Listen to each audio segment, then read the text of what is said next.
Grab a cup of tea or listen as you go, ladies. This is your hour with Dr. Zoe, your life and relationship coach. With encouragement, on-point insight, inspiring guests, health tips, and advice, Dr. Zoe helps busy women keep their mind in the game by redefining your superwoman. You're listening to The Dr. Zoe Show. Hi there, I'm Dr. Zoe, and you are a woman who is strong and capable. If you're listening for the first time, welcome. My show is a live radio show that I also podcast. If you're a woman, you've come to the right place. I'm a licensed psychotherapist and a life and relationship coach.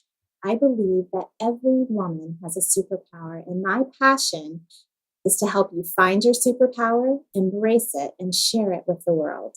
And yes, sometimes we are tired, and that is okay, ladies. There is strength in the journey. I love connecting with you ladies out there in the world, and you can connect with me by texting the word join to 38470. That's the word join to 38470. So the holidays are coming up. It's the end of the soccer season for me anyway. For any of you soccer moms out there, you share my joy. Unless, of course, your kids are in tournament or they are going on to regionals or playoffs, and then good luck. It could go until February. I've been there in February, shivering on the sidelines with that feeling of joy for my kids as they're winning, and that feeling of, okay, it's okay if we lose today, because then that means we can be done with this. It's not that we don't love our kiddos playing sports and watching them succeed and learn good lessons, but it's just one of those wonderful, taxing parts of being a parent. And so, as a soccer mom myself, I had a fun last day of soccer. And I'm sharing this with you ladies because, as I've said a number of times before, I'm a mom, I am a woman. I like to call myself a superwoman, just like you are. And we all have our little struggles. And I had snack day last week. And this was my second snack day fail in 10, 11 years of being a soccer mom. And I was so proud of myself because, well, first of all, let me say that I have a true beef with the woman who created snack for sports activities. I truly feel that it is not necessary. All of our children are well fed. They eat in the morning. We have a soccer game or a basketball game or football, whatever in the world your kid is doing. I don't understand. Games last like an hour. Why do we have to stop in the middle and feed them? Seriously, they can just play for an hour without food. And then you have to make it the responsibility of a mom. And this soccer snack thing becomes really competitive. People are buying toys and they're buying these elaborate, and if any of you moms on my daughter's team are listening, I am so impressed with the level of care that you put into your kids' soccer snacks. Really, I am. And maybe I'm just jealous because I don't do that. But anyway, I don't think that it's necessary. I think our kids can play sports without having to stop and eat in the middle of it. But that's, what we do in America. We like to eat. So anyway, it was my snack day this weekend. And I had a mom fail because I totally left the snacks in the car. And it was halftime, and my daughter comes up to me, Mom, it's snacks. And all the moms are looking at me. I'm getting that glare like, you didn't forget snack day, did you? I'm like, no, I didn't forget it. I literally ran like 800 meters to my car, got the snack, ran back to the soccer field. I had these cupcakes. I was jiggling them as I was running. The icing literally they were beautiful pink cupcakes with this beautiful pink icing. It was just a mess all over the place. And I got to the halftime and all the girls look at me. They're like, it's too late. Okay, I'm sorry. You guys can eat after this quarter. And then I realized I forgot my drink. So I had to run all the way back to my car, come back. I'm a sweaty mess. And I was able to provide snacks for all of the kids. So anyway, that's my fun, soccer fail. My kids had halftime and none of them had a snack. They all had to wait till the next quarter. And they lived, which is amazing. They lived. So anyway, today we have a great guest and a super important topic, emotional grit and resiliency. My guest is Neeta Bhushan. She's an international speaker, advocate for emotional confidence. She's an author and socially conscious entrepreneur. Her story, it really embodies the definition of grit and resiliency. So I'm excited to have her on and to talk to you ladies about developing grit and resiliency in our lives. Welcome, Neeta. Hey, Dr. Zoe, so excited to be here. Thank you. Thank you. I'm excited to have you here. I know you are a busy woman, so I'm so glad you were able to make time to come on to the show. So I have read a lot, I've studied a lot about resiliency, and I've always been fascinated by how resiliency is created in humans, what builds it and what weakens it. Because as a therapist, I see in my practice all the time, people can experience the same event and one person will fall apart and one person will gain strength from it. So I just love this topic.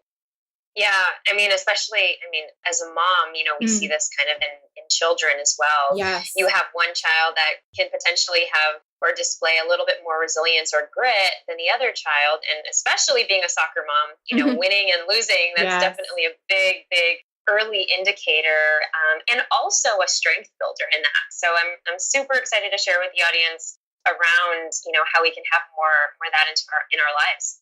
Great. Well, I'm excited too. And you have a book called Emotional Grit Guidebook, correct?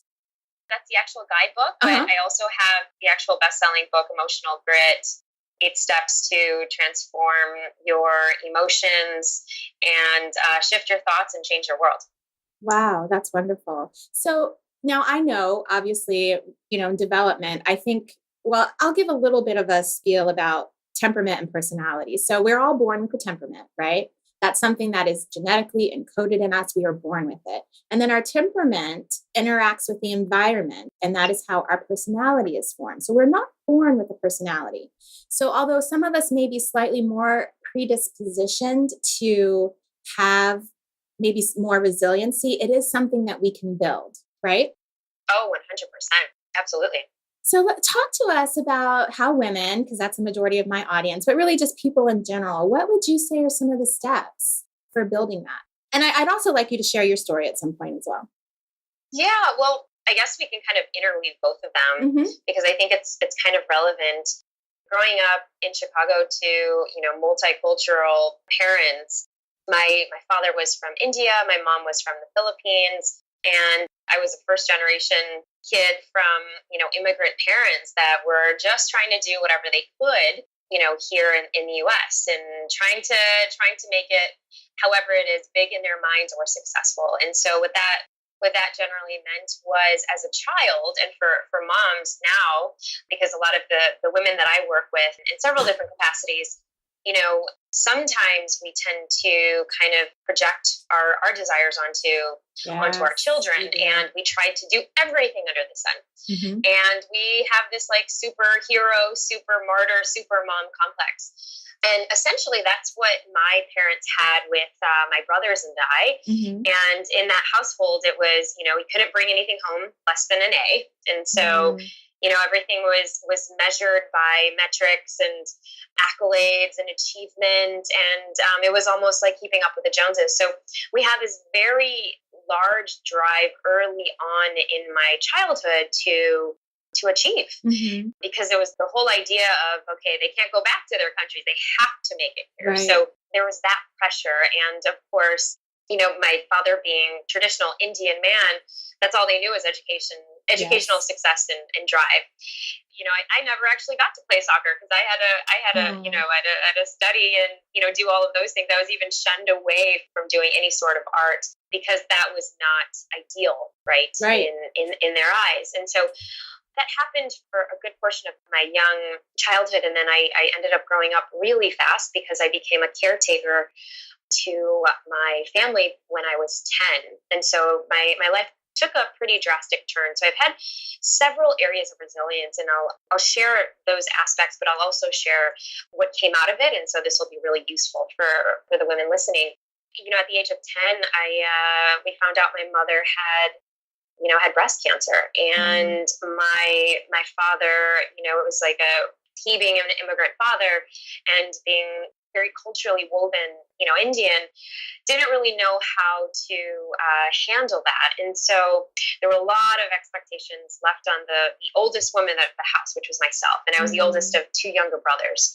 And so, it was like cooking, cleaning, taking care of my younger brothers. And, my mom lost that battle when I was 16. It was during the period of 16 now, growing up, actually not really having a childhood, going to the hospital and seeing your mother there and going to your piano lessons and getting all of your awards and, getting it to present to her, with all the doctors and the care folks pretty much every weekend. That was the life that I actually grew up with. So there was no other, choice but to, I guess, persevere educationally. Right. Conform and persevere. Yeah. Mm-hmm. Right. And so, over those years in my young adolescence, I would then lose my brother suddenly, my brother DJ, to an asthma attack a year after my mom passes away. And then, 2 years later, my dad was struck with lung cancer. Oh. And so all in all, I was, 19, orphaned, had to raise my youngest brother, who was 14 at the time, and with a lot of pain, a lot of these emotions. And for, an Asian girl who is taught to kind of, obey your parents, obey your elders, don't really raise your voice. There was a lot of emotions that were really not processed. And so, of course, in my 20s, I worked to kind of make sure that I would make my deceased parents, proud. And I would then become, not just a general dentist, but a cosmetic dentist. And so then you became wildly successful, which I can understand in some ways was an overcompensation. Yes. Mm-hmm. Yes. It was kind of like, nobody has to pity my brother and I, we're going to be fine. And even though, we had several external family members really raising us like a village, there's nothing really that replaces your actual, parents. And it's almost like you have this chip on your shoulder to prove to the rest of the world. Well, things kind of shifted tremendously when I actually, I had my first $1 million in my business as a healthcare professional. And then I married this man. I fell in love. And then I ended up being in a very tumultuous, abusive marriage. And it didn't dawn on me until about 6 years ago when I was literally in my 6-story home. I felt like, it was amazing. It was December 31st. I remember very vividly. It was New Year's Eve and I was still in Chicago. And, from the outside, it was picture perfect. From the outside, I had the 6-story home, these fancy cars, had this first class travel lifestyle, right? And this like white picket fence, if you will. But then on the inside, I had just been, driving for kind of what society, what the world, what everyone was expecting of me, and so much so that I had no idea who I was anymore. I just kept running this rat race of let's keep going, not ever processing any of those things until I was really at this very unhealthy spot. And so it was, I'm going to interrupt you right there because I think that's a really good point. It's kind of coming to that precipice. And at what point do we make the turn, when we need to make those changes in our lives? So thank you so much for sharing your story. I think that even though not a lot of women will be able to relate to all of it in terms of the wild success that you had, when it comes to that feeling of losing yourself and doing for really others or being in that place, for somebody else, I think a lot of people can really relate to that story. So we're going to take a break and then we're going to come back. And I'd like to talk more about how you built that resiliency coming from so much trauma, really, is what I hear you talking about, emotional trauma, and how others can build grit, grace, and resiliency. This is Dr. Zoe, and we are talking with Neeta Bhushan, and we'll be back in just a minute. People ask me, how do you have so much energy? I am not a coffee drinker, but I love the benefits of matcha green tea. More antioxidants than coffee and a smooth energy, not the jittery kind that lasts me all day long. Perfect for you supermoms too. I have searched the world over for that perfect matcha for my smoothies, and I have found it at Kiss Me Organics. You can get it too at kissmeorganics.com. Enter the promo code Dr. Zoe, DRZOE, for 10% off and free shipping. Experience the smooth, healthy, organic energy of matcha green tea. KissMeOrganics.com. Hi, we are back with the Dr. Zoe Show. This is Dr. Zoe, and I'm here with my guest, Neeta Bhushan, and she's been sharing with us her story of developing resiliency and emotional grit. And Neeta, thank you for sharing your story about being orphaned at a young age. And I wanted to know if you could talk to us about failing forward. Yeah. So, it just kind of circling back the entire 6 years when I actually was faced with this, this turning point. And I say it's a turning point because we all have turning points, and we all have turning points, whether, we're going to start that business, or we're going to start a family, or do we want to start, having another child, or even the idea that, the relationship that you're in perhaps doesn't no longer serve you. So those are these turning points, and in turn, they are actually moments of resilience. And so these turning points really question our fears, and they also question where we stand within ourselves. And so for myself, on December 31st, 2011, that was me looking at the mirror thinking, okay, how did I get here? And who am I really? Because that was the question that I had failed to ever ask. I didn't even know who that person was.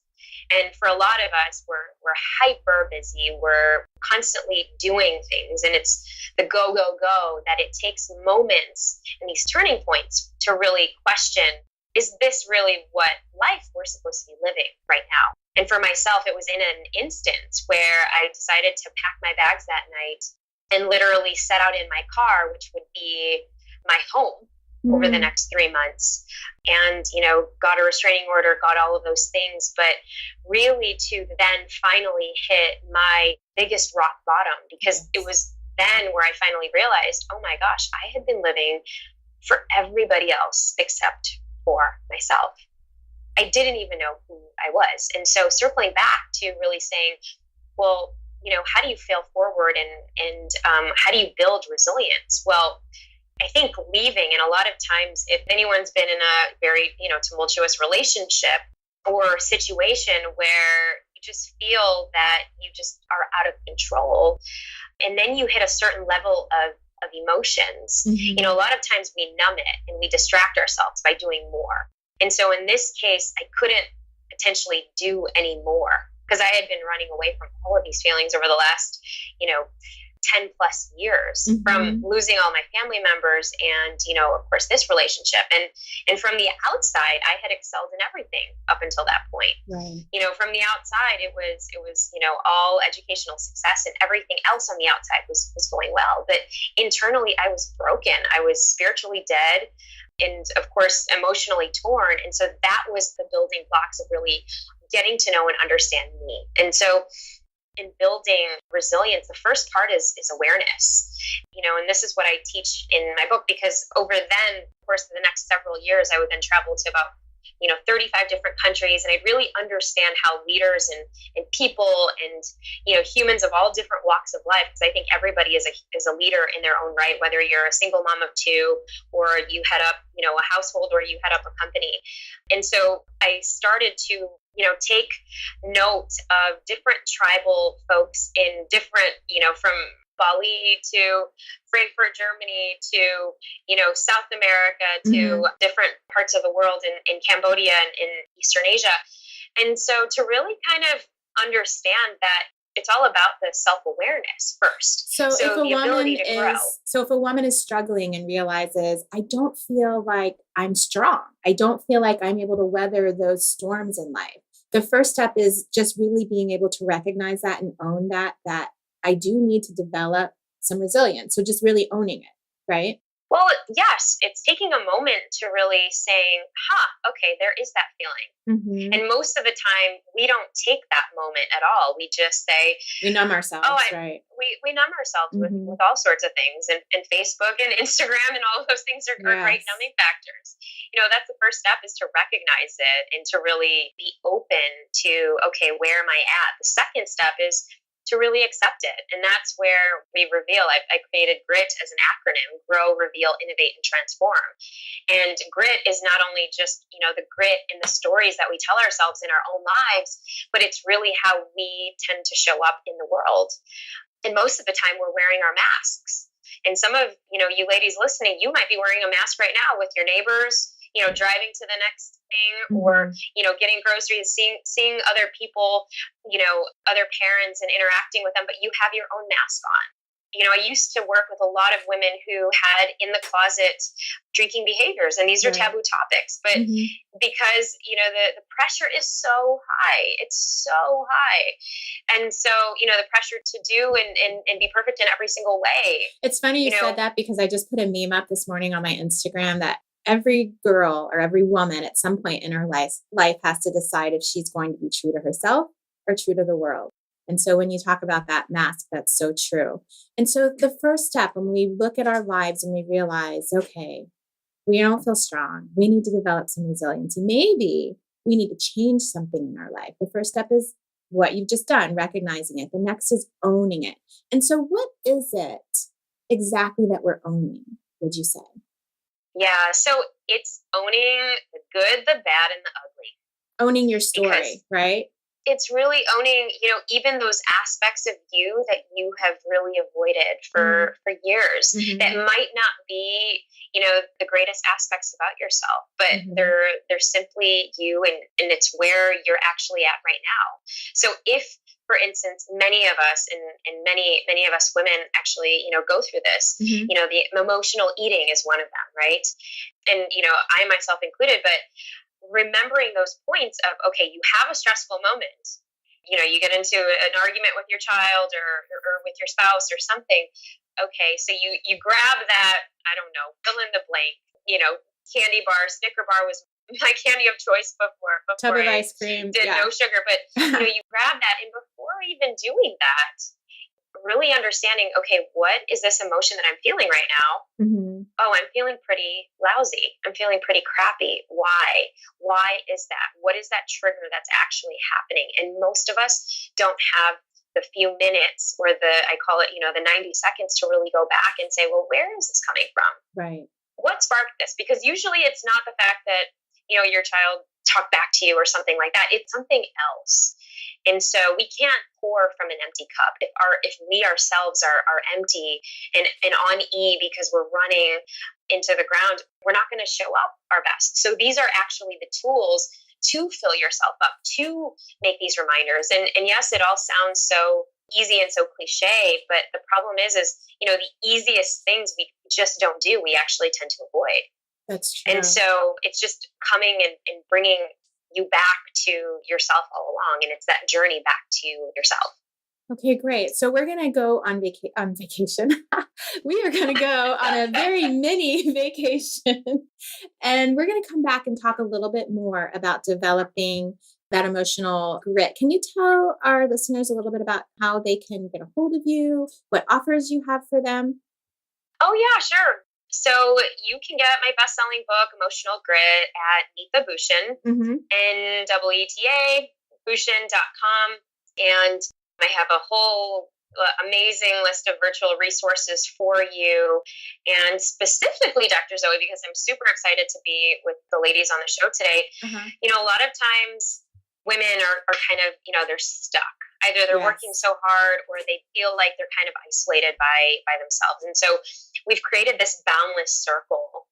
And really for any woman, whether you're an entrepreneur, mother, curious maven, but it's really an opportunity to kind of, share, be vulnerable, build that grit, build that resiliency, and kind of add that into, several different aspects of your life and share it with your community. And so I invite you to take part of this movement for yourself. 2018 is right around the corner. And you can find this, it's actually 60% off for your listeners today. You can text Boundless to this number, and it's just being Boundless. So text Boundless to the number 424-389-1224, and that will give you 60% off of our group to join the Boundless Circle. So I'd be so thankful. Thank you so much. And I will also add that to the podcast notes for any of you ladies who did not get that. I will add that to the podcast notes, and we will be right back in just a few minutes talking to Neeta Bhushan about emotional grit and resiliency, ladies. And we're going to come back and talk about Supermartyr versus superwoman. How can you be the superwoman? I'll see you in just a minute. People ask me, how do you have so much energy? I am not a coffee drinker, but I love the benefits of matcha green tea. More antioxidants than coffee and a smooth energy, not the jittery kind that lasts me all day long. Perfect for you supermoms too. I have searched the world over for that perfect matcha for my smoothies, and I have found it at Kiss Me Organics. You can get it too at kissmeorganics.com. Enter the promo code Dr. Zoe, DRZOE, for 10% off and free shipping. Experience the smooth, healthy, organic energy of matcha green tea. KissMeOrganics.com. Hi there, we are back talking with Neeta Bhushan about emotional grit and resiliency.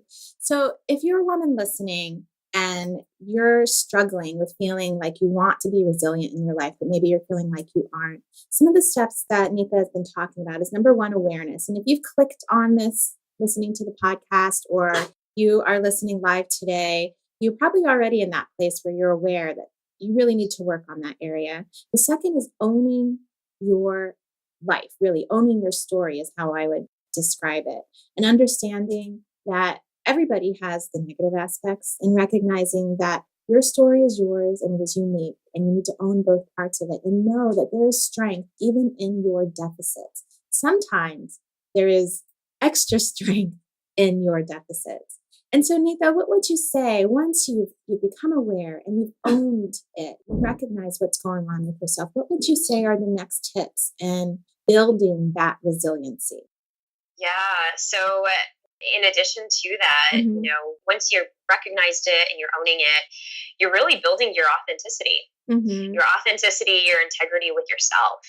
And that's the secret sauce, because once you actually have that, the combination of owning it and understanding and recognizing it, then now you're able to, innovate and transform is what I call the other two of grit, which means that you are making a commitment. And most of you are making a commitment to yourself. And no, it does not mean that you're selfish. Get that out of your heads. It just means that you're self first, because the more that you put into your own vessel, whether it's, health, emotional growth, spiritual growth, just time for you, the more that you can outpour into all of the lives that you serve on a daily basis. And then, then it's taking action. And it doesn't have to be, very long-winded or 10 different things. We're all about simplifying, because there's so much distractions nowadays, and it's all about just the one or the two things that you can actually take action on every day. It doesn't have to be a full hour of a workout, and I'm sure many of you don't even have that time, but can it be, 10 burpees when you're waiting for an elevator, or in the morning, or, every time you go to the restroom, can you do 10 squats, So get creative with those things, because these are aspects that will start to develop you and grow yourself and fill your cup. Yes. And self-care, of course, is always going to be a part of really something we women have to do no matter what our issue is. It's always going to come back to self-care. And what I know about resiliency is that people who are able to be flexible are more resilient. And sometimes when things are going on difficult in our lives, we feel sometimes frozen. And we don't even know how to respond, or we feel like we have to kind of put ourselves back into that comfortable box where we do the same mundane things because we don't know anything else to do. But really, research has shown that resiliency is really about flexibility and being willing and able to go, okay, this is a new experience and it scares the crap out of me, and I'm going to ride with it. I'm going to, stretch myself. I talked last week on the show about stretching and allowing yourself to be a part of something new, because life does not stay the same. It doesn't. And if we can't change with life as it changes, then we're not going to be able to be resilient. So thank you for sharing some of that. And so let's talk a little bit about supermartyr versus superwoman, because those are so close together. And I'm so glad that something that you talk about. How would you distinguish the two? Oh, wow. Yes, I love that. And I mean, everything that you said about, being more flexible, which, contributes to more resilience. It's one topic that I call just flow. The ability to, once you let go, release, surrender, you flow more and you're more adaptable to any and all of the shifts in your life. Right. And so when we get into this idea of super martyr and super women, a lot of times, you're right, people get so confused and conflicted about that, because what a super martyr is, take for instance, what's the first image that pops into your head? And when I'm doing these lectures at these universities, I always have a picture of Mother Teresa. And while we love her, so much, the idea is, she was doing everything, and trying to save everyone. And while one of the most respected women ever, but there was a biography of her pretty much towards kind of later on her journey, where no one really ever knew kind of, some of the things that she was actually struggling with. And this whole idea of super martyr and superwoman, comes into play because there is a sense of burnout. And even with Mother Teresa, there was that sense of burnout. And so what is a super martyr? Well, it's the person that is generally, the people pleaser. They want to please everyone. They are going to say yes, and they are going to overcommit, and they're going to do everything, or at least they're going to try to. They're going to try to save everyone in their path. And does it always work to their advantage? No, it does not. Well, it never does. It will for a certain period of time, but it never works long term. And what happens, I can tell you, whenever you have that martyr personality, and of course, I'm a therapist and, psych is my thing, but whenever I watch people who tend to have that personality, the first thing I think is, so how do they act out passive aggressively? Because when you have that type of personality, then you tend to develop bitterness and resentfulness, and you tend to act out passive aggressively. But anyway, go ahead. Yes, it comes out in not the best ways. Right. Why? Because you haven't been able to cultivate your own limits of what you actually can tolerate and not. So, and so I love that, your own limits. And so I love that you say that, because everybody has a limit, and everybody's limit is different. When we talk about resiliency and we talk about knowing yourself, I love that you say you haven't cultivated your limit. And so I think everyone needs to really sit and write down where is your limit? When you look at all the things that you're doing in your life, what is too much and what isn't too much? And it's going to be different for every woman. I love that. Your limits. Okay, go ahead. Yeah, of course. And when we talk about superwoman, the idea of superwoman as opposed to super martyr is superwoman, she takes the time to really fill her cup first. Maybe it's, leisurely reading for 5 minutes in the morning or evening, or enjoying or savoring her first cup of tea or coffee, or even taking the time to journal or say some affirmations to herself. Taking that time to fill her cup up first, making the time to grow herself, perhaps being present. Being present is probably the most superwoman quality, because we're trying to constantly juggle so many different things all at the same time. But can we be present? Can you say no more? Say no more. Say that again. Say no more. Say no more. Right? And I've talked about that before on the show, that when you have that personality of I want to please and I feel bad saying no, then what you actually need to do is create a habit of whenever you are asked to do something, the answer should always be no, or I will think about it, or I'll check my calendar and I will get back with you. You need to actually make a habit of not saying yes. And that way you have a second to get away from that emotion that's like, oh, I feel like I need to please. And you can think about, do I really want to do this? Does this really serve my life? Does this really serve me and my family and what I say are my priorities? And then you can get back to them and say, sure, or you know what, I'm not able to do that. So I think that's so important. So yeah. So good. And the last two are so important, and they're going to actually interweave with saying no more, because you can say no more if you actually create your own boundaries. If you know what they are, yes. And this is so vital, because a lot of times when I ask women, well, what are your non-negotiables? They're like, well, what do you mean? What is that? What does that even mean? Yes. In some of these countries that I speak to, especially the Asian ones, they're like, well, what do you mean boundaries? Why do I need them? And so we'll go through different exercises to push their buttons. And then the passive aggressive comes up because they're martyrs. Right. And they haven't even realized that they're martyrs. Then they're starting to act in a very, passive aggressive way, because they don't know how to communicate what their boundaries are. And so if, just like Dr. Zoe was saying, take some time. Do you know what your 3 non-negotiables are? If it is, well, I don't like it. I love being punctual.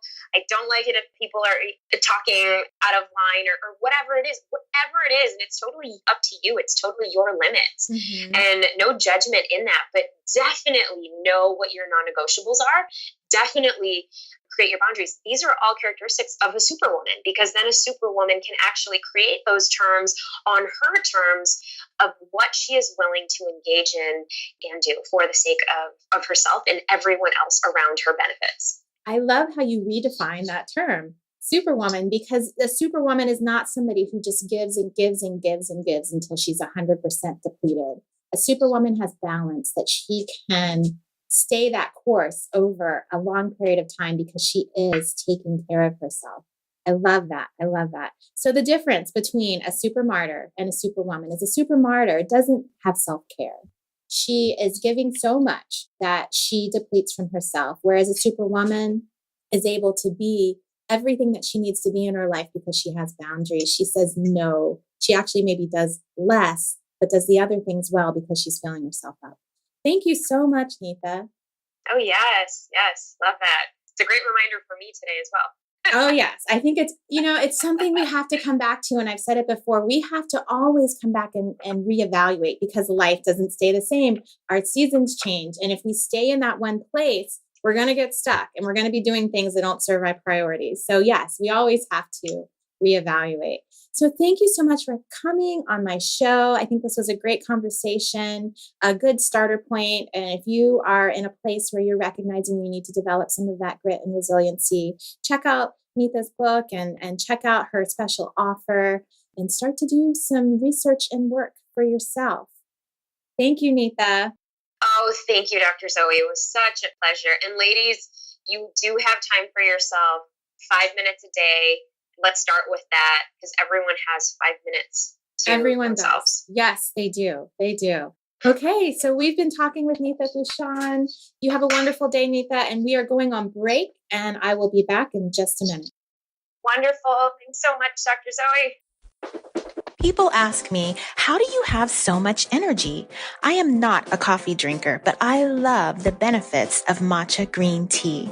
More antioxidants than coffee and a smooth energy, not the jittery kind that lasts me all day long. Perfect for you supermoms too. I have searched the world over for that perfect matcha for my smoothies, and I have found it at Kiss Me Organics. You can get it too at kissmeorganics.com.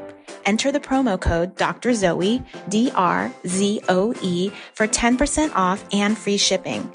Experience the smooth, healthy, organic energy of matcha green tea. KissMeOrganics.com. Hi there, it's Dr. Zoe, and we are back for some health tips and real talk. And we were just here with Neeta Bhushan talking about emotional grit and resiliency. And I just want to encourage any lady out there who's struggling in this area. And as our life changes and transitions come and go, I think we all struggle with developing resiliency. And it is possible, no matter how weak you feel in the moment, no matter how unprepared you feel for whatever life issue that you're going through, resiliency can be built. And you're never too old and it's never too late. So just know that.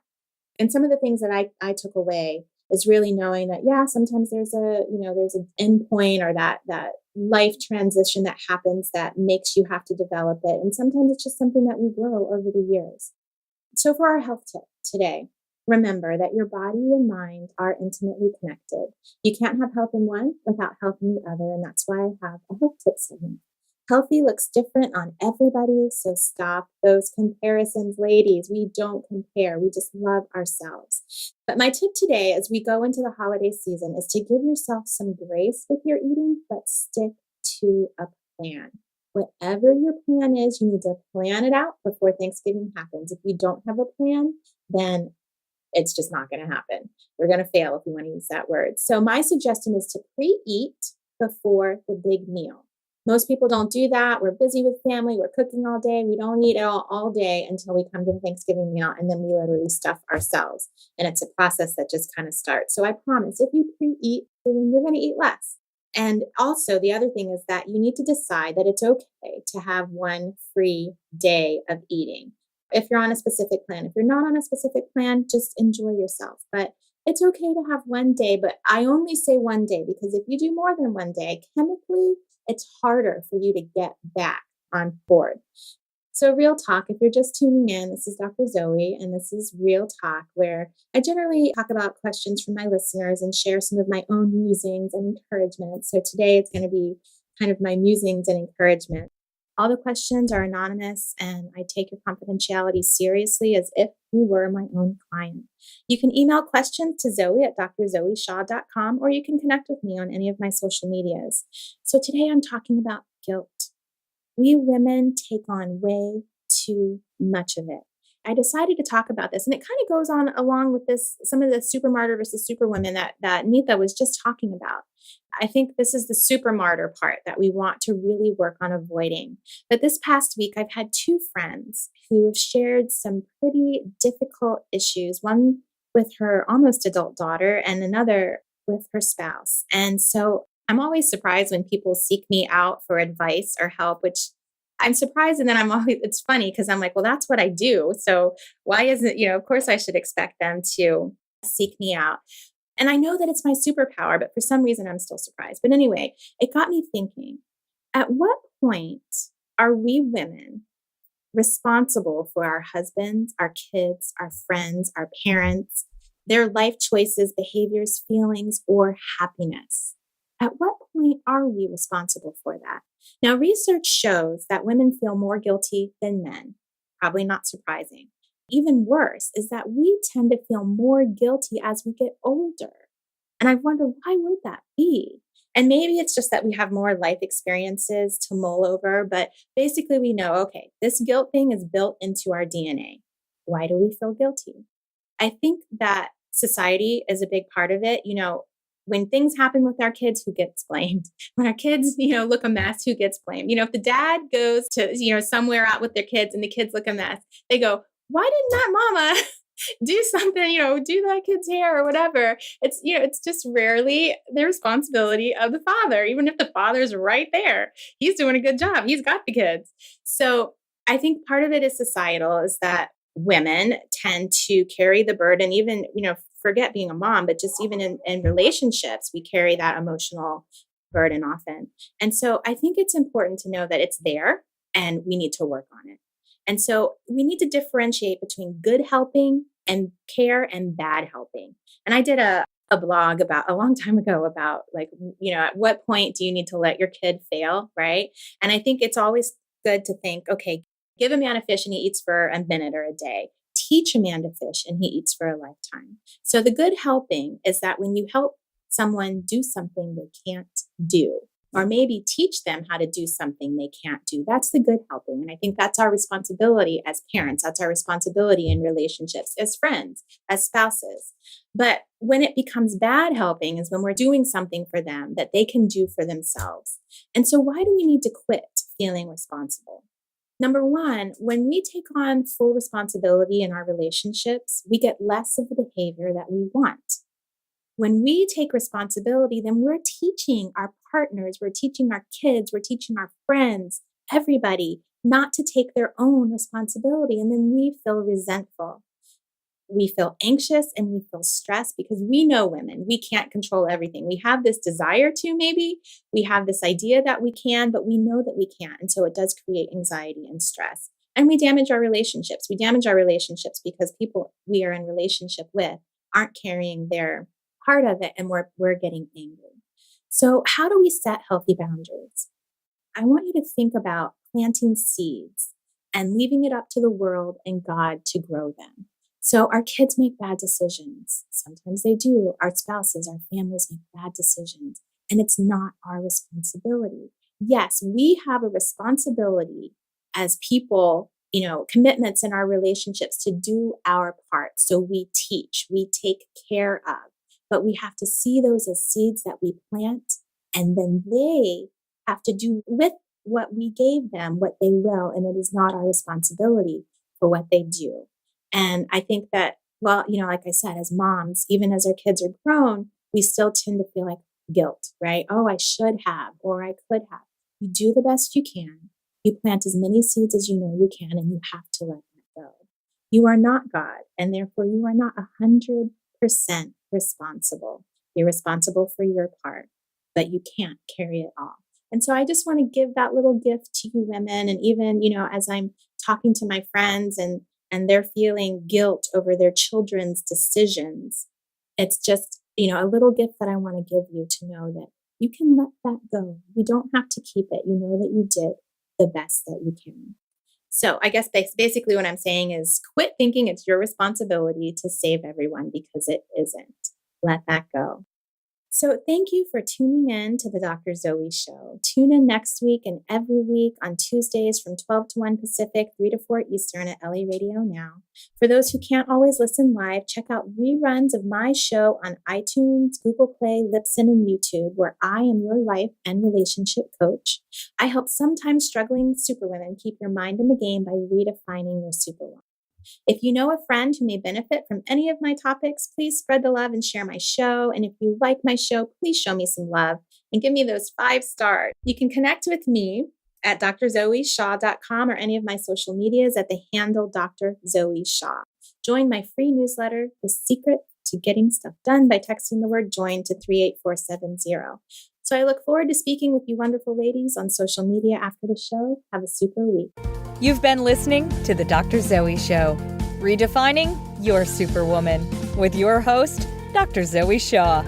Don't forget to sign up for her monthly newsletters to get encouragement, tips, and skills for keeping your mind in the superwoman game. Connect with her now at www.drzoeshaw.com. Tell your friends and subscribe to her podcast on iTunes. Join us next time for another edition of The Dr. Zoe Show.